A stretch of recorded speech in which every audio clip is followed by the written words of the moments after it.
Голем број граѓани се уште не добиле поврат на 15% од ДДВ. Министерката за финансии уверува дека сите ќе ги добијат парите на трансакцијска сметка до крајот на денов и покрај тоа што граѓаните негодуваат затоа што дел од нив мислат дека за џабе скенирале сметки со месеци, Ангеловска вели дека у ИАП има голем број корисници на кои треба да им се префрлат пари, а дел од луѓето имале грешка во пријавените трансакцијски сметки. Кај нас во Трезорот постојано пристигнуваат обработени податоци за да се исплаќаат средствата на граѓаните. Секако беше кажано дека исплатата ќе се врши во декември за првото тримесечие.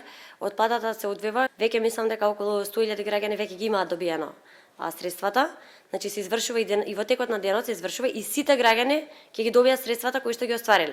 Наградната игра Мој ДДВ моја награда, која ќе трае 1 година, ќе стартува за 2 дена. Министерката одговори и на обвинувањата дека оваа наградна игра е копија на онаа на претходната влада, фискална во рака, награда без мака. Вели за разлика од претходно, оваа наградна игра имала едукативна функција, односно граѓаните сами ги пријавувале неправилностите и фирмите дел од сивата економија. Една политичка партија не ги измисли наградните игри како мерка за борба против сивата економија.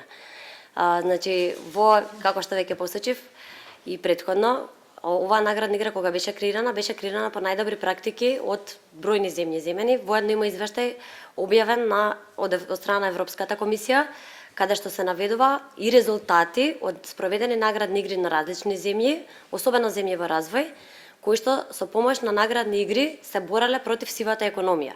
Вкупниот награден фонд изнесува половина милиони евра. Сите што ги исполнуваат условите може да добијат една од 3852 награди. Секој ден ќе се доделуваат по 10 награди во вредност од 1000 до 3000 денари. Еднаш месечно ќе се делат 15 награди по 100.000 денари. Предвидени се и 2 премии од по 3 милиони денари.